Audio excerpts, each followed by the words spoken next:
Hello and welcome to Boomer Live. And today we're going to be talking about Border Gavaskar Trophy and the Super Sunday action, which saw two teams finish the third and fourth innings in a quick succession, where Australia once again bottled, and they bottled really bad. Within an hour, the whole team, or at least 8 wickets, fell in a heap with a lot of sweeping, but nothing really, getting nothing really. And biting dust, as you would say, trying to sweep a lot. But I have with me Abel today.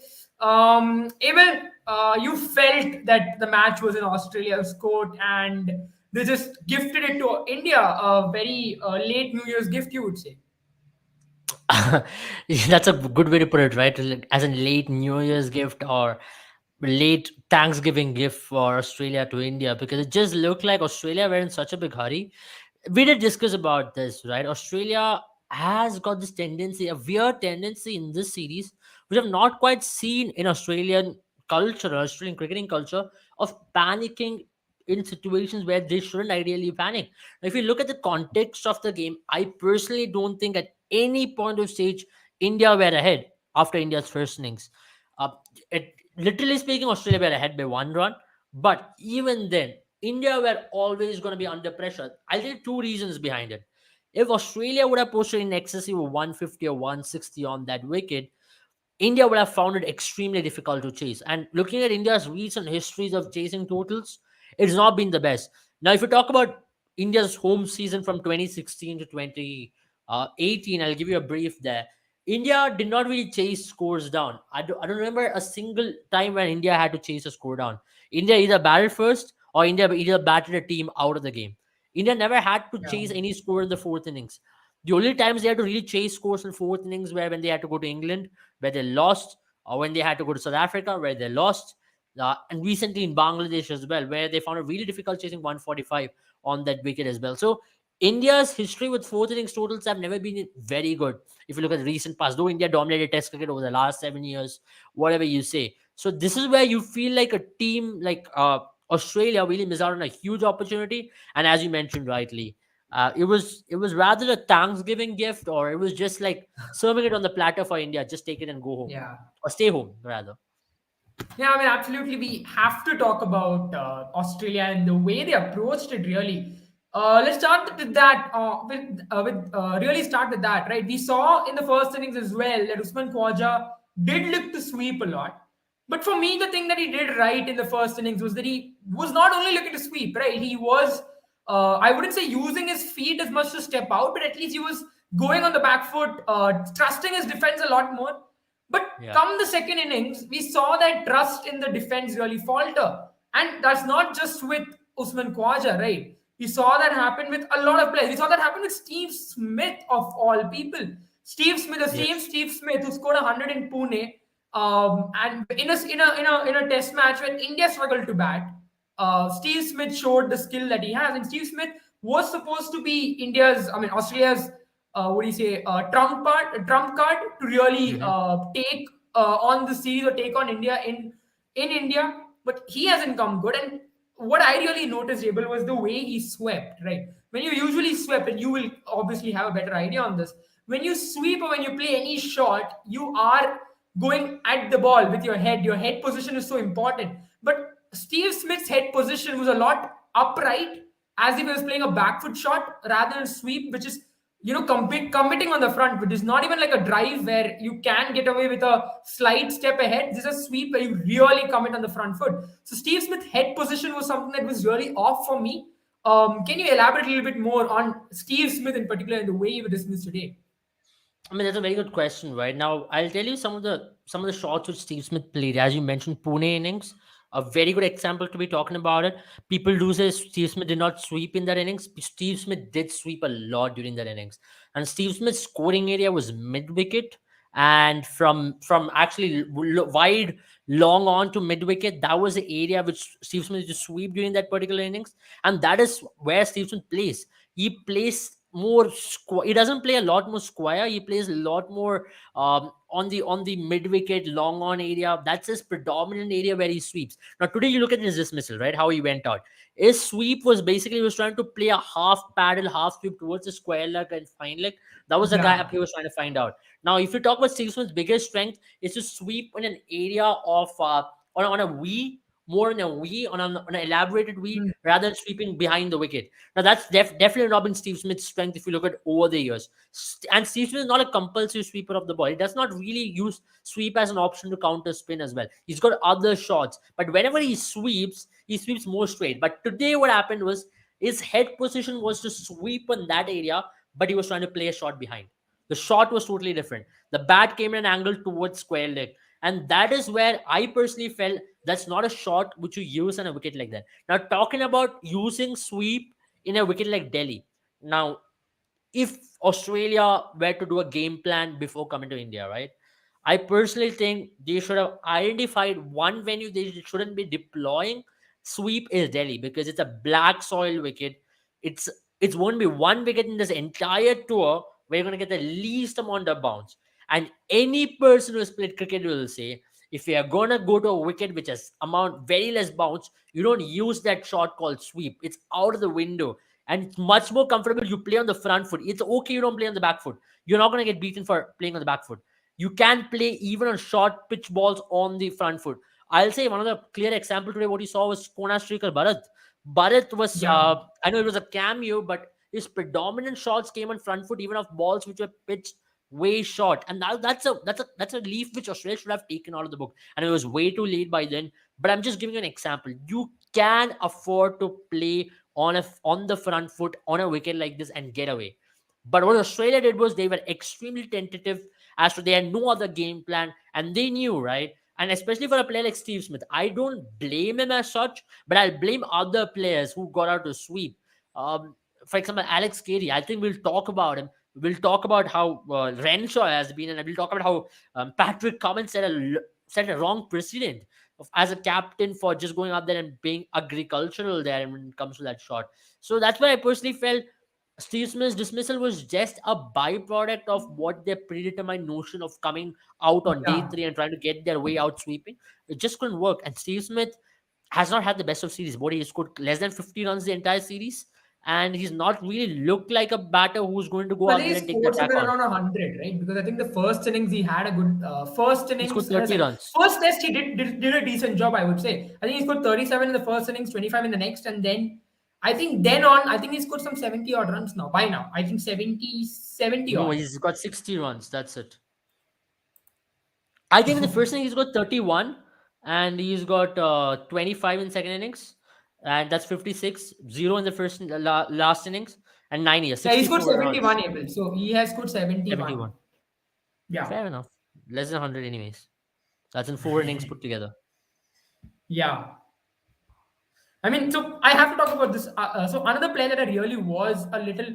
I mean, I have to give credit to Manas Labuschagne. I think he played the best of all Australian players. But again, I think I won't really blame Manas here because whenever I've seen him play spin, even in Australia, he likes to stay on the back foot, which isn't a wrong way to play spin, by the way. I think the two ways you play spin is either you really get on the front foot and smother the delivery, or you get on the back foot, wait for the ball to finish its trajectory, its turn, and play it off the pitch. Manas Labuschagne plays the latter way. He likes playing off the back foot, but again, this wicket, as you mentioned, Abel, was a black soil wicket. The bounce is the least you can actually trust your front foot. That's why we spoke about Connor Stricker Bharat, who loves playing on the front foot. That's the reason why he was so successful in the second innings.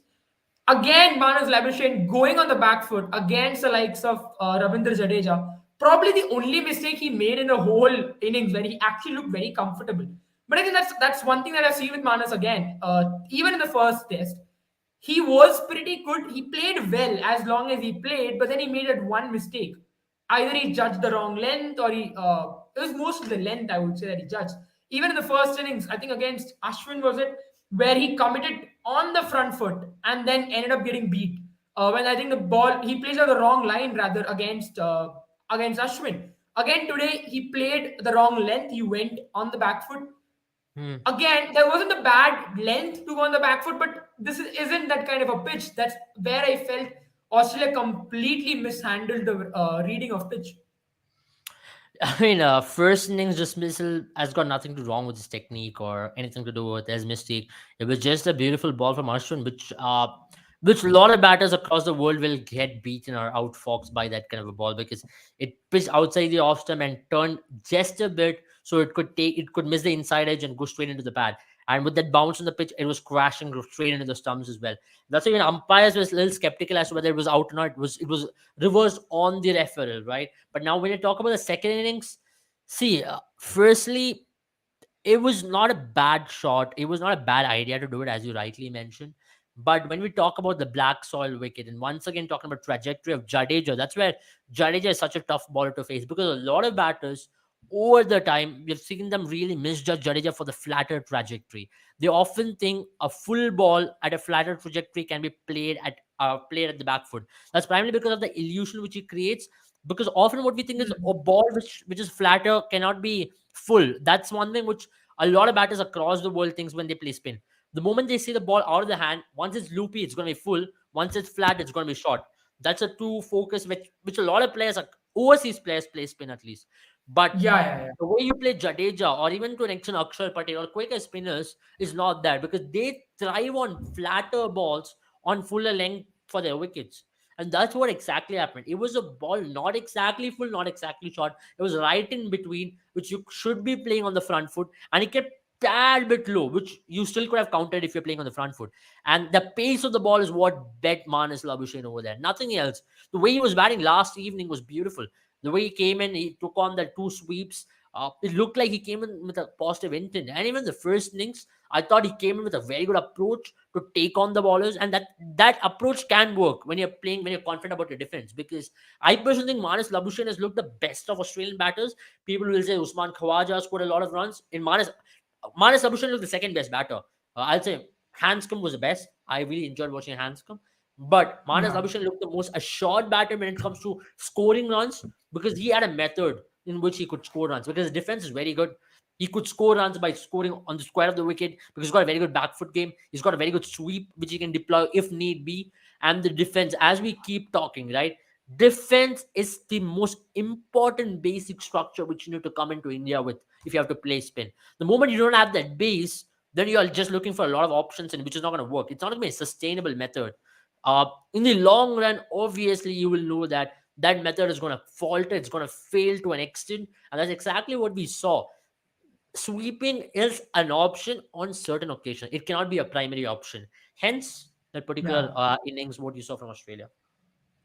Yeah, I think for me, what really what really dumbfounded me is the way when you're playing any sort of as a batter, as a bowler in cricket in general, you're looking for options, right? You need to make sure that whatever you do is a surprise to the opposition. As a bowler, that's the reason why the best of fields that you set in any format is a field which gives you 3 to 4 length options when it comes to line and length.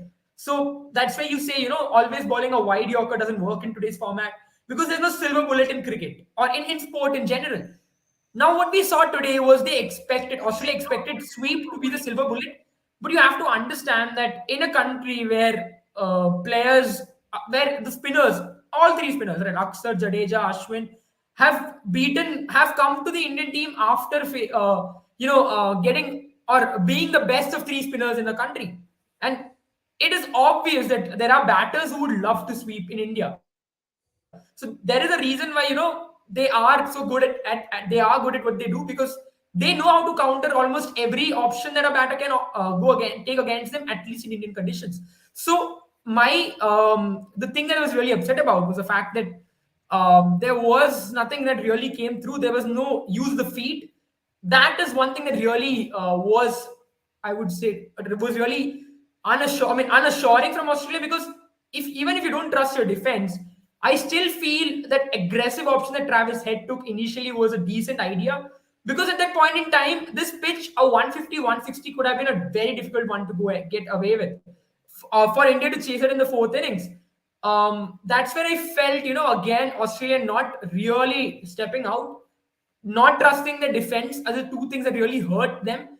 because then you're creating 3 to 4 options, right? That is where Australia kind of fell apart, where they showed the Indian team that there's only one way they're going.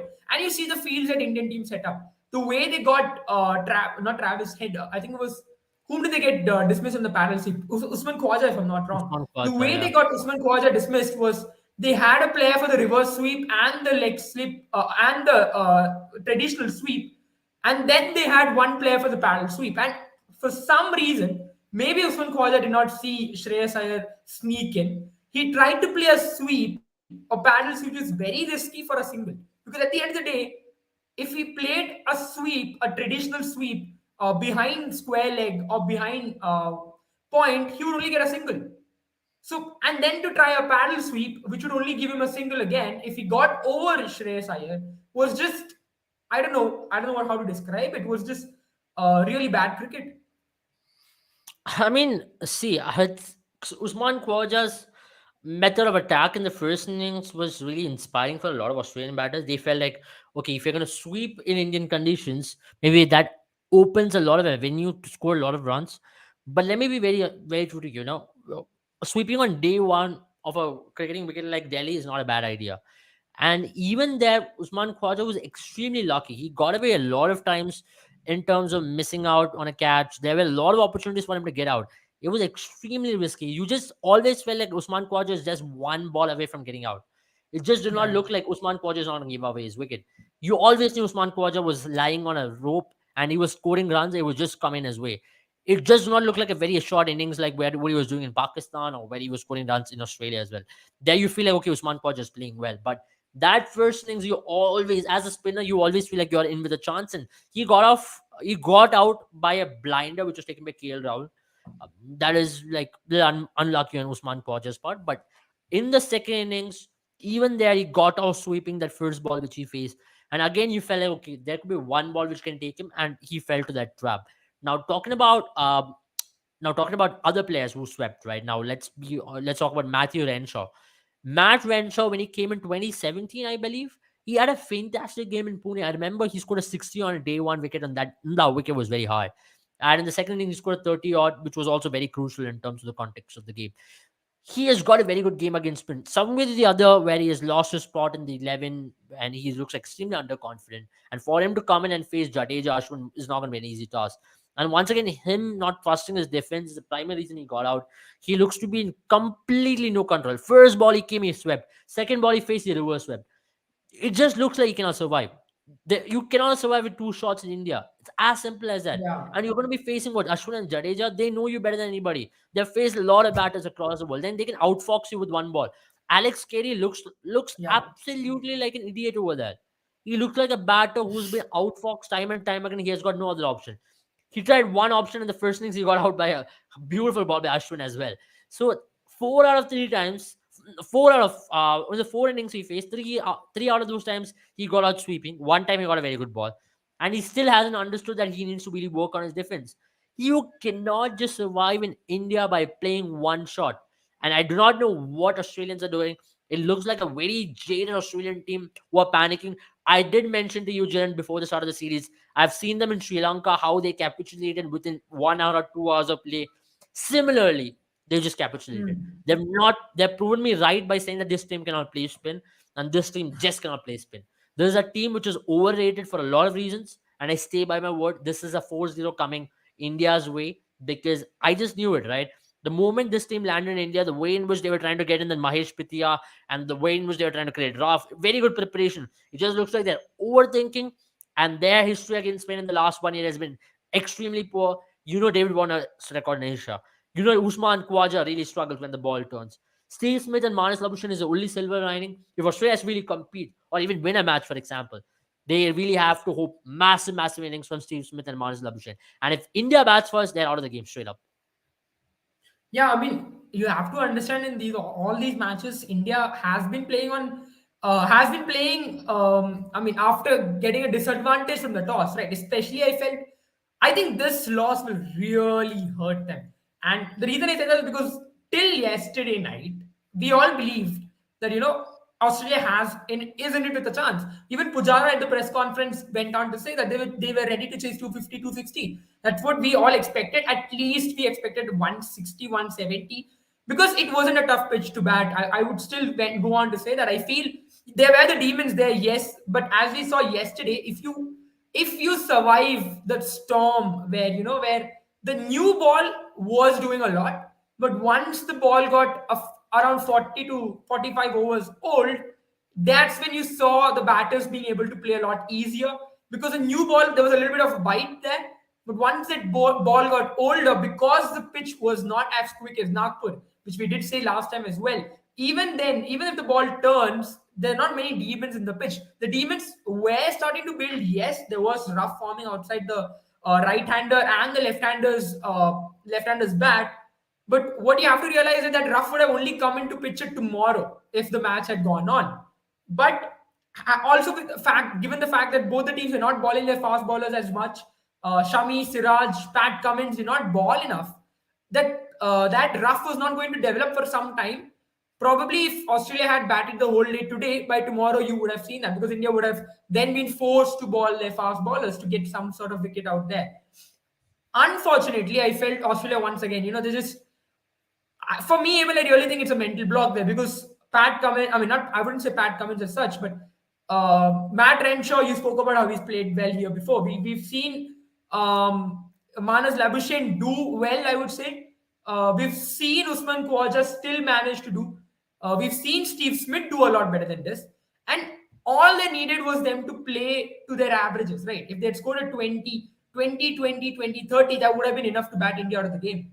So my problem here is that Australia has really, what do you say, locked themselves in a room called sweep, I suppose, where they're only expecting. I mean, they're only expecting sweep to do the job. I mean, I really don't understand why that's the case. I what I'm really going to be questioning is the management here.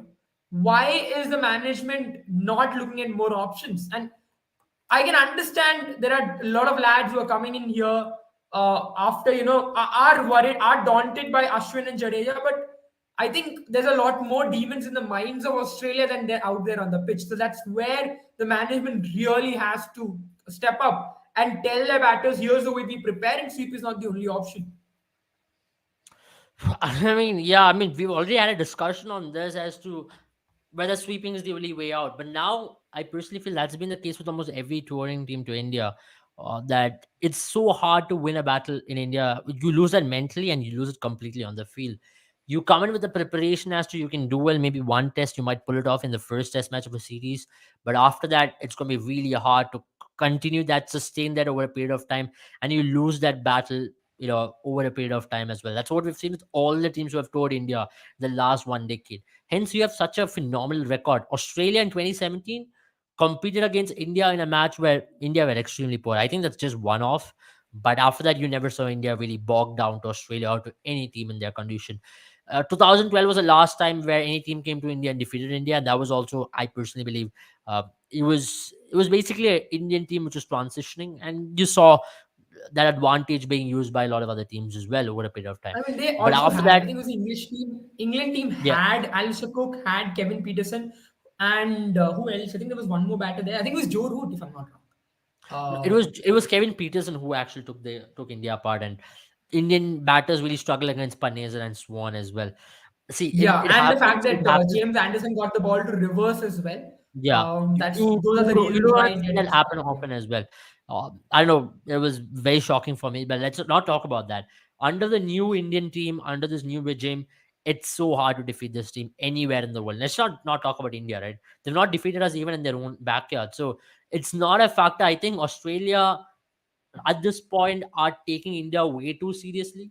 They really feel India is like their bogey team, and it's affecting them mentally. And that's one thing which you're Yeah. seeing. They're losing the battle way before it's even started.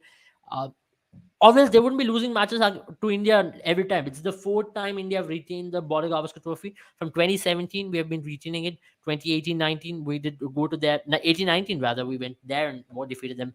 2021, 2020, 2021, we defeated them once again over there. And now here we have retained it officially. Now it's about just winning the series from here on. So that's my point, right? Yeah. I personally think it's a lot to do with mental ability than about the skill, because these players are not bad players at the end of the day. I know playing skill is an art, but at the same time, you have lost that battle. You've overthought about Ashwin, you've overthought about Jadeja, you've overthought about everything, and they only thought one way was out of it. That was to attack and play, which is not a bad option. Which I still think I'll advocate that option if you have no other option. See, Pakistan versus England is a clear example. You can attack your way out of spinning conditions, but you're going to fail as well. So I don't think Australia are really suited for that attacking brand of cricket. They are right now in a rut as to whether they should be attacking or whether they should be playing defensive cricket. I think they have to find a middle ground as to play with a controlled aggression, put the bad balls away, score 4 to 5 runs in an over. It is quite possible, and at the same time, do not overthink. I think they have found a silver lining in terms of opening with Travis Head. I think they will stick on with it. Now coming to the third Hmm. test match, I personally think they should get in Cameron Green into the attack as well. Maybe he can play an aggressive brand of cricket. He's got the ability. I've seen him play one beautiful innings in Gaul when they played against Sri Lanka, where he scored 70 odd. And that's what he also brings into the fore, right? He can play an attacking brand of cricket as well. And he's much more assured when it comes to his ability. So that's what Australia have to do. Maybe try to refresh a little bit. The players who are a little overburdened, just remove them from the squad, because it does no good for the team and for the player as well. So hence maybe remove Matthew Renshaw, bring in a Cameron Green. Maybe you don't have to go in with the Murphy. You can bring in another pacer as well, because this pitch actually could have offered a little more for paces. They did not use that Patrick Cummins. Patrick Cummins was very reluctant to bring himself on throughout the Test match. Not in the first inning. First innings, he was extremely reluctant. They went in with the all spin attack, barring Patrick Cummins. So I Yeah, hope they Patrick bring in a Cummins Mitchell played Stark. more as a batter this time around than a bowler. I was very surprised. I felt with Patrick Cummins, if he had balled a little bit more, it would have been much better, because it does give edge to the bowling, right? You can't always have only spinners bowling. That's when I feel Australia need to realize that they need to stop playing the man, or they need to stop playing the team and start playing the ball and the batter. And the pitch, rather the conditions. Right now, as you mentioned, right, Australia is looking at India as a bogey team. They are looking at names, and they're looking at ways to play the names, or rather shortcuts to play the names. You can't be doing that. You need to be playing. You need to be playing the delivery that is coming out there. You need to be playing the conditions. That's how cricket is played. You need to stop playing the team and start playing cricket really. And that's where I feel Australia is really, really, going have become too pedantic when it comes to each player in the Indian team, rather than looking at the conditions and how they can actually manage the conditions. Yeah, absolutely. I mean, that is very true, right? When it comes to playing the conditions and trying to get out of a particular situation. Now, going ahead, I personally think even for India, they will definitely have to not be complacent in Indore as well. Yeah. That's why, we've already had a question on KL Rahul. I think we should address it now. I Hmm. am not surprised that he's not named the vice captain for the third and fourth test. Maybe it's sign of things to come. Maybe he's not going to. I know there's a lot of backing and a lot of words which have thrown in the press conference, and so we really back KL. We understand there's a potential in him. We look at the potential of the player, not the scores of the player.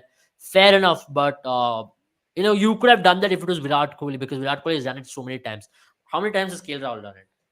KL Rahul has done it on very few occasions. He has failed, and he's barely won you any match. I don't remember any time when KL Rahul has single-handedly won you any test game. So that's why I believe KL Rahul's time is running out, because there's a player in form waiting on the ranks. And not naming him vice captain is a very smart move, because now you can drop him with a surety that he's no more the vice captain of the team. And I think it's about time you bring in Shubman Gill, because it does not do any good to him at all, keeping a player who's underconfident in the team. What, Hmm. as I mentioned about Matthew Renshaw and other players as well, how does it help them at all? At the end of the day, if you're underconfident as a batter, you're going to go into that particular game with same amount of pressure, and you're going to find ways to get out, and you're going to lose. It's going to be a walking wicket for you at the end of the day. And that's why you feel like a player like KL Rahul can maybe go into Iranian Trophy. There's going to be rest of India versus Saurashtra game now, as Saurashtra has clinched the Ranji Trophy.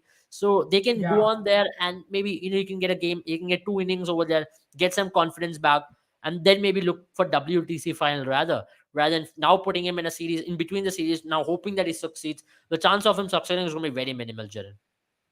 Hmm. Yeah, true enough. I mean, today he's just finding ways to get out now. He got out in an absurd way that he played onto the pad of the shots off the leg. silly leg and popped up to the wicket keeper. That's just absurd, I would say.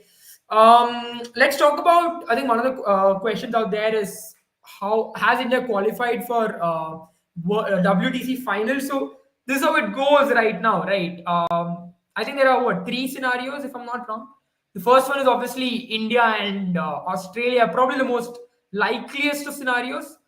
Um, Rather, I mean, at least let's start with India and Sri Lanka, right? If India do win 4-0, then Sri Lanka has to win 2-0 against New Zealand in New Zealand. I know they did go on to a huge defeat against England, but Sri Lanka will still have to play out of their skins to win in New Zealand. So that's going to be interesting to see whether Sri Lanka pulls off an upset. Other one probably is going to be Australia versus India, which is the most likely way to go. I think where I think right now if Australia has to either Australia wins, draws the next two series, or draws the one or wins the final one. One of the two. In that case, it will be Australia versus India, and if it is 2-2, that is if Australia win the next two, and in that case, for India to qualify, Sri Lanka has to make sure that they don't win any of their tests against New Zealand. And the third and probably the worst scenario for Indian fans will be if it's a 2-2 draw, or if Australia win one and draw one against India, and then New Zealand lose 2-0 to Sri Lanka at their home. In that case, it will be Sri Lanka versus Australia. So that's going to be the way. That's how the things are poised right now. But most likely, looking at the fact that Sri Lanka is going to be playing in New Zealand, not playing New Zealand at their home, most likely it's going to be India and Australia in WTC final. So you can say in terms of probability that India has gone through, but it's going to be interesting to see how the WTC final still goes around, because New Zealand has had bad form in tests for a long time, even at their home. But let's just talk about New Zealand versus England, right? I mean, I think we've covered most that we can. We've beat everything out of We'll take some we can questions out of this there, and series. before we go to that, there are a lot of questions which are coming, so I think we'll take Oh yeah, I some. think there are a few questions. Yeah, there's a question on by Rashidul Haq who talks about why is India so good in tests.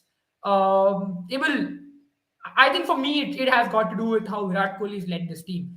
Virat Kohli has really been an aggressive captain. He really knew how to captain in a test team. And if I really have to pull it out there, I think he's been India's one of India's best test captains, if not the best.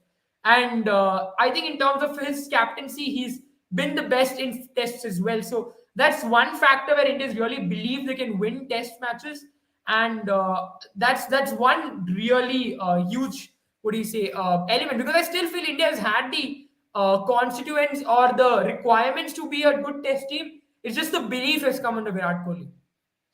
Yeah, you're right in saying that. I think Test cricket became more cool under Virat Kohli.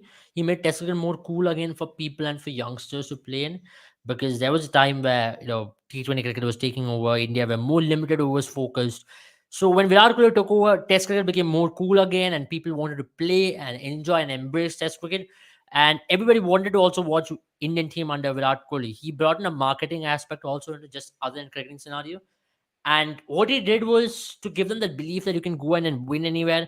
He built that culture of fast bowlers, which a lot of other captains who now have taken over has also benefited. Now, if anybody takes over Team India, the job is pretty simple. He's got the resources in the disposal. He's got a mindset in disposal as to these guys are going to go for the kill. They don't look for anything other than to play attacking brand of cricket. Now, that's very good. Even today, you saw how Rohit Sharma came and started playing the attacking brand of cricket. So when you have players like this, when you have built a team like this, the chances are that you lose on very few occasions, and more often than not you at least compete your way out. In the last 7 years there are very few occasions where you have not really stayed in the game. One of them was Pune 2017 and Lords 2018. Other than that, almost every time you went to play a game of cricket in test match, you competed or you won. So that is how India have been impactful in terms of creating that trend across the last 8 years. And I think next generation also will benefit out of it. I hope it does not fade away so quickly and does not become uncool to play test cricket. And that's why I think India have been dominant in test matches. And also home advantage, India have used home advantage to their own use, and that's very important, right? You have to use a home advantage, and India have made use of it. I mean, you have two quality spinners in Jadeja and Jadeja, Akshar, and Ashwin. Ashwin is of course the main guy in this, and also having Jadeja alongside him has made India into a formidable force. Like when India used to travel abroad previously, used to have nightmares about Dale Steyn, Sean Pollock, or Yeah. Malcolm Marshall, Joel Garner. Similarly, when teams come now to India, they have nightmares about Ravichandran Ashwin and Ravi Jadeja. That's primarily We're because of the kind seeing of, that, aren't we, right now? yeah, we are seeing them. I think Australia are going to have nightmares even in the next test match. They're going to really be Yeah. scared of them in the next test match, where Ashwin is now going to have a bowling average of 12.67 in indoors. So that's where he's going to go. Now they're going to read that stat and they're going to be even more scared. So that's how it's going to work, right? Yeah. They've just lost it in their head. And that's why India have been advantages as well in terms of making use of it. And the tenacity in which India played test cricket, they've never really given up. Uh, to defeat Hmm. India, you felt, for example, this test match, you felt like India were out of it when India were 139 for 7, but India just came back. You just Yeah. cannot compete again. You just cannot lose. You cannot dominate over India, right? You just cannot. I remember even in 2018, 2016, it was where you felt at occasions, England were going to come and dominate India in certain sessions, but then there'll be Jadeja Ashwin partnerships when India are 5 down for some 120. It'll be now all of a sudden 300 for 5. Similarly, even with Australia, we've seen so many occasions where you feel like, okay, there is this. Okay, you are almost there, and then there comes another partnership. I remember even last 2021 when England toured India, there were occasions where you felt like, oh my god, okay, England are in the game. Then Washington Sundar comes with a partnership with Rishabh Pant or with Yeah. Jadeja, or I think it was Akshar Patel. Then the match gets completely out of their hand. So this keeps happening time and time again, and that's the thing, right? When you're spin bowling all rounders, as Nathan and I rightly mentioned, it's a long batting order rather than tail or middle order. It's just an A long elongated middle batting order. order of quality batter, long middle order rather. So Yeah. it's so hard to compete against India because of this very reason at home. At Yeah. home, it's a no show. At away, anyways, you're going to go out there and defeat teams. I think WTC final India Australia will be the most evenly contested balance. I thought WTC 2021, India should have won it. Rain did not really help India, and India had one bad session there. Also, even there, India really competed well. Yeah, I mean, true, fair enough. Because I think in England again, it's going to be interesting because it's happening in Lords, or not Lords, but I think it's happening in Oval, England for sure. It's happening in oval. Oval, and if the conditions are what it is supposed to be in England, and even if it's not, even if it's a flat track, I think it's going to be interesting to see if slight overhead conditions, and I would still say, that India has that better I think India opportunity are going to because start favourites in that match primarily because Australian ballers are more hit the deck ballers. Josh exactly, Hazelwood is exactly, also more hit the precisely. deck.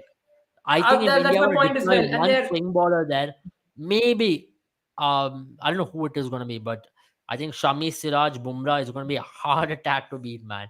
And then you're going to have yeah, Jadeja again. It's a tough team to beat. I think India should get the WTC to establish themselves. It is only justified to win the WTC to establish yourself as the best test team of the generation. I don't think there's been a better test team in this generation than India. I think England are moving towards the right direction at this point, but India should get the WTC final to actually establish yourself. I know it was very unlucky. India should have won it in 2021, but now there's another opportunity again. yeah, I mean, exactly. Which is going to be interesting to see as well. Let's see. Shinwari Ahmed says that he's looking forward for more of these collapses, which I think is going to happen. We have spoken about it. Michael Andrew says that Akshar should open instead of KL Rahul. What do you reckon? Uh, Not a bad option. But I think Akshar Berry's batting is a very good position. It's helping India in terms of gluing that collapse and trying to fix it. I think he's been a very good builder in terms of that. Let him continue wherever he is. I think he's a leading run scorer in this series. And I think with the bat, he's been India's best batter throughout the series. Yeah, I mean, exactly. We did speak about it yesterday as well, isn't it, Abel? Where the tail does benefit, or the lower order does benefit with the fact that the ballers are tired after a long time. But yeah, let's look at more. Okay, let's take this one up. This up. Kerala Cricket Freaks is once again upset that there's no Sanju Samson in the ODI squad. Just a heads up, India's ODI squad has been revealed for the Australia series, and few surprises that Jaydev Unadkar makes his comeback in the ODI squad, I'm very and shocked, actually. I'm very yeah, shocked. I don't and know why. very very shocked. It's Very, very out of the surprised. blue, I don't know and why. I think he's If it's also test back for matches, the yes, fourth test but match. limited overs format has not been a Skettler fish ever. Very surprised. I don't know what the new selection committee is thinking all about. Chetan Sharma is fired. That doesn't mean you can be headless chickens again. I think we need to make sure, just to make sure if Jaydev Unadkat has visited Chetan Sharma in his home or not, right before Chetan Sharma was fired. Going to be interesting to see. But surprise, really, again, this is huge, I would say, because I mean, they I just don't mix understand format. why That's Sanju just Samson isn't part of ridiculous. this ODI squad. It's just mixing Um, formats. I know he picked up 10 wickets in Ranji Trophy final, but that doesn't mean you play him in ODI. It's a different format. Picking him in Test squad is still justified. I think he can be a good shout for that WTC final as well. In swinging conditions yeah, in England, a left arm pacer. If India wants to go with four pacers out and out and with one spinner, I think Jaydev is a good shout there. And he also can handle himself with a bat fair bit. So, not a bad idea to go in with Jaydev Unadkat in the WTC final. But now talking about just an ODI squad, no idea why. Just no idea why. I mean, that's pretty much the take. I think most of it, other than that, another thing to probably note is that Hardik Pandya is the vice captain for this team. Now, that is again something that we already know. The scheme of things are pointing towards Hardik Pandya being the successor for Rohit And Sharma. Hardik Pandya will be leading India in the first ODI because Rohit Sharma will be unavailable. That is again another piece of information, interestingly enough. But looking at the squad, one more thing, Abel, Ishan Kishan, you reckon is going to be again in the middle order, competing with KL Rahul, you would say? Or do you reckon KL Rahul, I Suryakumar think KL Yadav? Rahul is an established one-day player. One format where I think is a lot more secure is the one-day format. But very surprisingly, in that ODI squad list, there is no wicketkeeper tag with KL Rahul. Very surprising. I don't know why is Yeah, that. So does that mean he's not going to be part of? He's not going to be the wicketkeeper, or India doesn't want him to keep before the World Cup because there's some injury scare. I really don't understand. There's a lot of confusion once again because India are the team management was very clear that he's going to keep for India in the World Cup, but all of a sudden there's no wicketkeeper tag alongside KL Rahul. There's near Ishan Kishan, who I believe is again a headless chicken in the international format. I don't know why Sanju Samson is not picked. My ideal position for Sanju Samson is going to be the number 5 position for the World Cup if KL Rahul is totally out of sorts, even in one day format, because you don't want to yeah. carry a player who's totally out of form in all formats into that World Cup. We've already seen the brunt of things in the T20 World Cup. So I'm pretty surprised on that. If Sanju Samson is fit and if he has a good IPL, I believe if Sanju Samson wasn't fit, that's the reason he wasn't picked. But if Sanju Samson is fit and he's a good IPL, he makes straight into the India one day squad and also the T20 squad. True. Shivani Gupta asks about Rishabh Pant. Any updates on Rishabh Pant? Abel, you reckon? I think if he's available, he's obviously walking into that one day team. Still, I feel. I think it's Uh, about WTC final because hoping India was. I think it's a question on WTC final. Yeah, I Hoping India. think India. Yeah, I think it's about the WTC final. I really hope so too. I think Rishabh Pant will be available. I don't No, think I so. think he's Yeah, not I don't available, think right? so. It's in I think June he's if I'm out for the not wrong. entire So year. I think he's going to be yeah, I out for the think he's entire not year. available because the WTC final is happening in June. Then who do you reckon is going to be a wicketkeeper pick? You're going to Bharat, go with Srikar Bharat, Bharat? of course, no doubts. He's been the best Because keeper I for still India. have a little doubts for Bharat So I've seen against the Bharat moving bat in ball. England. He's got a very good record there. He's played some very important knocks for India in England, and He's played what 80 first class games in his career, and he's not a bad player at all. With Diman Saha, you always had this doubt over his batting, but Bharat, I know people are already jumping the gun on a couple of innings he played. I've really followed Bharat. He has also played for RCB. He's a fantastic player, man. You've not seen Bharat unleash himself. He's a very attacking cricketer.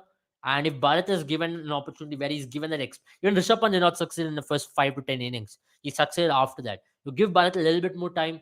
You already saw a glimpse of it in the fourth innings when India were chasing. Just give Bharat a little bit more time. Once he unleashes himself, he's a very good player. He's a damn good aggressive Yeah. player, and he can take a game on.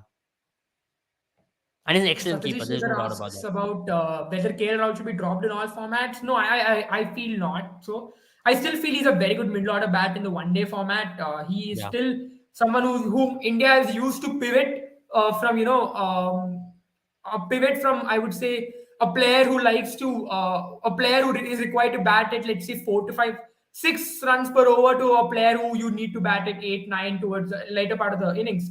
I think if he comes on to bat in the over number 30, from there on, he can really help India kick on because he is someone I feel who can bat. If you give him that 120 balls, and then again you put him up against probably an older ball, where the ball isn't going to do much. I have seen KL Rahul do a lot better. I think the issue with him is in Test cricket and T20 cricket. T20 cricket for me, the issue with him is he's really stuck in two minds whether he should go after the bowling or whether he should settle in and then go after the bowling. And when it comes to Test cricket, I think at this point in time he just needs a break. He seems to be scared or tentative when it comes to his batting. So I think in Test cricket and T20 cricket, I have a feeling his stocks are really falling. But one day cricket has not done anything wrong, and I think that's where one day cricket he still will play a pivotal role for India. Yeah, I mean, he's done a decent job in the one day format at least. But to be honest, when it comes to Test format and T20 format, I think as an opener, he looks extremely confused. I know he's played some really good innings in overseas conditions, but as an opener, I really feel there are some issues with him which does not give him the clarity. And one day format, him coming in with 20 overs to spare, he's got one job to do, which is to finish games off. And I think he's better suited there when there's a clear clarity of mind. When you put him in two thoughts, right, where to play a defensive, attacking, that's where he fails. Put him with the clarity, you are an attacking batter, only play attacking cricket. Don't put him and say, okay, Rahul, to sambal lena, but थोड़ी देर बाद attack kar lena. It does not work like that. It does not work like that for KL Rahul. You just have to tell him, KL, your job is to play 25 overs. You have to just go out there and take the game on. Or your team is 8 for 3. Just sort it out. Just settle the ship. He's fantastic in doing that. I think that's Yeah. the most suited role for KL Rahul. When the moment you put him in two thoughts, he's out of sorts. I think there's too much of talent there, and is delivered at very few occasions. Yeah, true. I think the same issue I see with KR Rahul is the issue that Rohit Sharma had early on his career, if you remember, Abel, where there was this tag of someone who's a talented cricketer. Everyone wanted him to do well, and then he just had too many options. He was in two minds all the time, whether to pull, whether to hook, and he ended up getting out a lot of times. And I think that's the same issue that KL Rahul is having. But yeah, having said that, I think that's pretty much it from us. We've covered almost everything. I feel a final thought even on the England New Zealand inning test match that happened before we end the live. What's scary from is James Anderson is going to be 41 and he's picking up 7 wickets. And that's scary for me. I don't know where cricket is heading to and what exactly this guy is doing.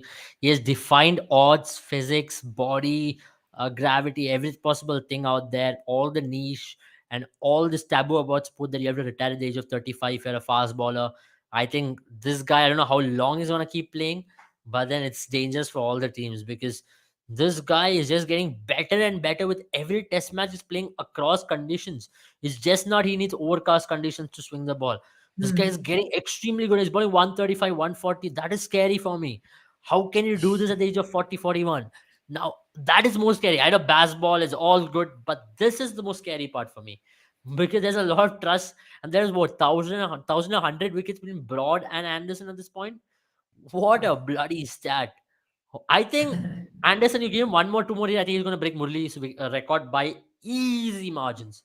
He's going to break it quite comfortably. And I personally think that's his target to be the all time wicket taker in test and retire quite happily. And he deserves that. If Anderson even calls it quit even today, it's going to be remembered as one of the greatest to have ever played the game. But then baseball is working extremely well. I'm very impressed with Harry Brooks. The way in which Harry Brooks has Yeah. announced himself into the international arena. He looks like a player who's here to stay. He's a next generation. We talk about Shubman Gill. We talk about some of the players. He's going to be the next generation superstar for English cricket in all three formats. He looks like a player with a lot of tenacity. He looks like a player who's a lot more controlled and matured. And he's playing some really good cricketing shots. He looks technically extremely sound. He can play in all conditions. He's a very good player of spin. So he ticks a lot of boxes, and that's what's very exciting for English cricket. And now under Ben Yeah. Stokes, I think this team has got one direction, which is to hit their way out of trouble, And you have and to they've been also doing give it beautifully. credit to the English management, right? Because we have seen that the English management has looked for specialists in all formats, in all three formats, which is very progressive. And I think England cricket will benefit from that. But with Harry Brooks, they were very early to identify that this lad can play all three formats. Remember, Mhm. very early on in his career, even before he had established himself, Ben Stokes Yeah. had come out to say that he could be what Virat Kohli has been for India. And a lot of people didn't believe in those words. But now we are really starting to see that form shape up. And England has trusted in him to play all three formats, and they're giving him every thing that he requires for his development, even though England are leaning towards specialists. Yeah, that's one thing, and one thing with this kind of template that they're playing, right, you might not see a lot of big knocks from Harry Brook. You might see these impactful knocks of what 80 or 50 balls and 54 or 41 balls. These kind of knocks time and time again, and you saw that once again in the second innings, right, where he played striker of 130. That's crazy, right? When you have a team like this, a team is batting at a striker of 130. Now that's what's pretty scary. You might not see him be scoring like 30 hundreds at the end of the career if there's a kind of template they're going to play in test format. But then he's going to play the most impactful knocks. And the day he gets going on a good surface, he might take a game completely away from you. Yeah. Fair enough, Phil. Thank you so much, guys, for joining us. That's it from us. We will be back soon with more exciting football and cricket content. Obviously, cricket might have to wait a little bit because we've got 10 days from now. We were hoping to join you for lives tomorrow and day after tomorrow as well. But Australia had different plans for us because they wanted an early day off of playing Ashwin and Jadeja. But thank you so much, guys, for joining us once again. We obviously are following up the Women's Cricket World Cup as well, and we will be coming up with an episode only on that once the league stages is the group stages are done. But thank you guys so much for joining us once again. It's a great pleasure coming before you and speaking about cricket. We love doing it, and it's nice to share that passion with all of you. So thank you guys for joining, and not to forget, make sure you download Boom 11 on Apple App Store and Google Play Store because it is a risk-free fantasy experience where you don't have to spend any money and you can end up earning exciting rewards. And make sure to check out our Instagram page for all those rewards and a lot more exciting content as well.